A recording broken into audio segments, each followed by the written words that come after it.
My name is Suhani Desai, and this presentation is on aliens. Also, this channel is part of a non-profit organization called One World, One Nation that strives to support children globally who lack educational resources or are disadvantaged. By providing these students with an extended learning platform, they can explore their interests, build on their passions, and find a path to a career. Please subscribe to this channel and like this video to support our initiative. The information for our organization is in the description box below. When I say alien, what do you picture in your head? Green Martians, spiky creatures trying to take over the world, human-like organisms in weird clothes? Well, whatever you think about, chances are it's been influenced by what we read about and see in books and movies. Beyond these fictional accounts, scientists are and have been trying to make guesses as to what aliens might be like in real life. In this presentation, we'll go over the history of aliens, aliens in pop culture, and aliens in real life. First off, we have the history of aliens. One of the first recorded accounts of aliens was from 200 AD. It was from Lucian of Samosata, who was from Roman Syria and spoke and wrote in Greek. He was a satirist, meaning that he wrote to criticize politics through humor, irony, ridicule, and exaggeration. He wrote a book called A True Story in which he envisioned life on the moon.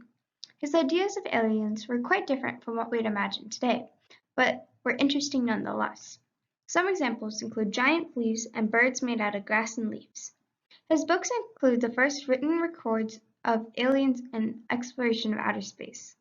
His book is quite interesting because it's called A True Story. Because although it's called A True Story, he states in the beginning that nothing in the story is true. It just consists of stories that he made up. The book was originally written in Greek, but it has since been translated into English. Later, in the 1700s and 1800s, astronomer William Herschel also explored aliens, but he actually believed that they existed, and as a result tried to come up with scientific explanations. Other people also tried to guess what aliens might look like, but most either thought they would look like humans or that they were weird-looking creatures.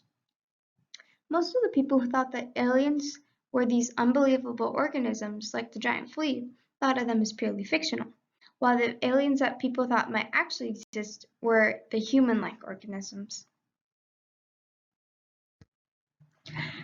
So after the history of aliens, we have aliens in pop culture. This is about how aliens have been portrayed in recent times and how it's affected the way we see aliens. And first we have UFOs, or unidentified flying objects. For a long time, UFOs have been synonymous with alien occurrences. From the first sighting in the 1940s, sightings have really taken off. There are now tons of UFO sightings everywhere, although most end up identified as either drones, birds, planes, or other things. There was a famous UFO sighting in Roswell, New Mexico, and it was decades before all the information came out about this incident. A man had found a weird metal contraption in his yard, and authorities said it was a crashed weather balloon. But many people didn't believe that explanation. Later, the government revealed that it was actually from a top-secret project. They released a report over 200 pages long detailing what had actually happened. Since these early UFO sightings, there have been many instances where they have been included in movies, TV shows, radio shows, and books.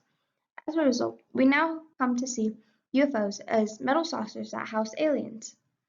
And in addition to UFOs, there have been tons of pop culture references to aliens in general.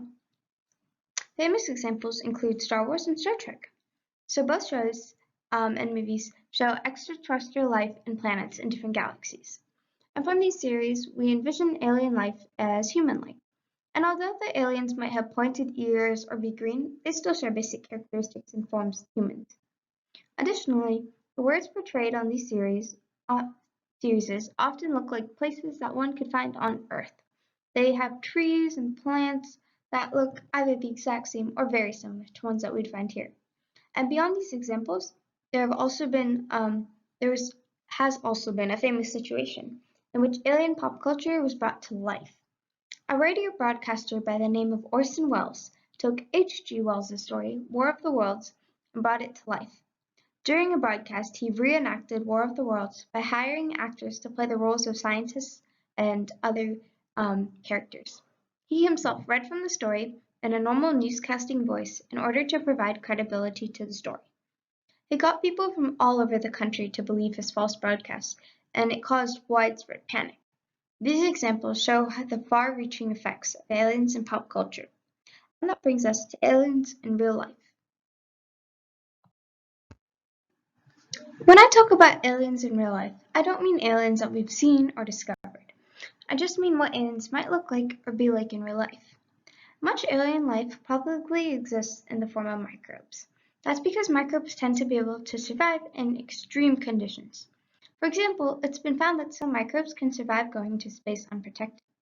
This means they're surviving not only being in extreme cold, but also being in a vacuum without light. Other microbes live in thermal vents and can withstand super high temperatures.